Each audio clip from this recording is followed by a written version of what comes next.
I mean, today's win, we've been waiting for this. Like, we've been wanting this all season. This has been the game that we had our eyes on since we played Hofstra. Although we take it every game, game by game, this was the game we were eyeing in our schedule. We're like, the last home game, we need to end on a good note. And especially after having one loss and ruining our undefeated season at home, it was like, that hurt us. That took, like, that was got to us good. But, so ending our regular season on a win was very important for us and feels amazing. Okay. How much is everybody was saying strong? I mean, making the game on the shot, but you were the one that hit the three that brought it down to one. In the game before that, you got hit 2 3-point shots, even though you guys didn't come out with the win. It seems like you always play a part in the comeback. What did you say to your team when you guys were down at your worst? I feel like every game is the most important thing is that we stay together. I mean, we were down 16 coming in the fourth quarter, and we believed in ourselves. We knew what we're capable of. We know that we can get stops and we can score in not a lot of time. So as long as we stay together and got stops and take it possession by possession, we knew we could come out with a win. Sure. Right? The game-winning basket where you throw it from out of bounds. Could you walk us through that a little bit? And I imagine that that's not the read necessarily in that moment, but what did you kind of see and what made you think you could get it to work? Well, it was, but the reason why it was so open is that they switched a screen, so Hillian had a guard on her, Gigi Gonzalez, and at first I didn't see her because Annie Warren was guarding me out of bounds and like kind of taking that away. But then I was like, oh, she got a little girl on her. I'm gonna throw it up there. And I knew she was gonna go get it and get it. It was a layup, so that's what I saw. And luckily, Coach Meg over here helped me out with that, so that was good. Was she shouting it to you? Yeah, look inside, look inside. I'm like, okay, got it.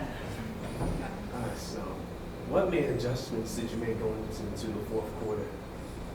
Yeah, I mean, we gave up a lot of points in the third quarter. We had a lot of defensive lapses and a lot of, we didn't get a lot of buckets on our end. So I feel like kind of digging in and playing personnel and making sure boxing out was a key factor and making sure we limited them to one shot and coming up with offensive boards and then executing our plays and feeding Hillian, who was the hot hand at the time, was the most important thing going into the fourth quarter.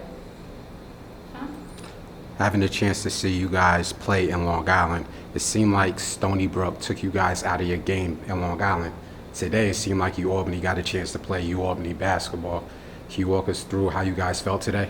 Yeah, I mean, definitely down there, they took us out of our groove and sped us up because their big game is transition, and that's not our forte.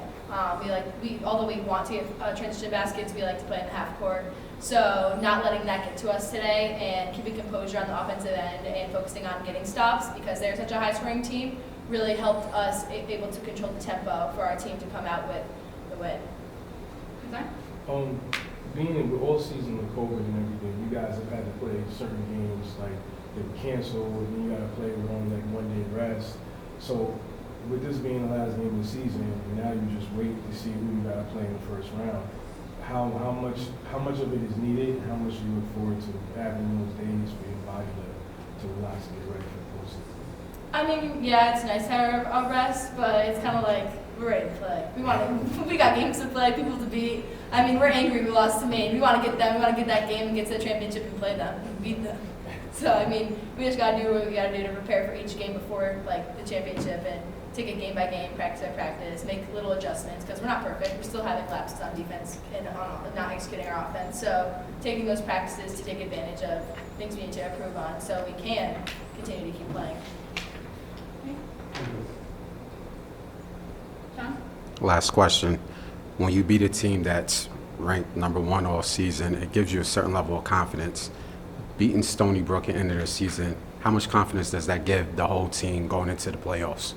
I mean, this was the cherry on top. I feel like we had it, like we were like Maine and Stony Brook. We lost to Stony Brook there, that hit us. And then we lost to Maine twice, and we're like, oh. So like, beating Stony Brook now proves that we are capable of doing it. We can do it. As when we're all bought in, we're all on the same page, bought into the game plan, no personnel, know what we're trying to do.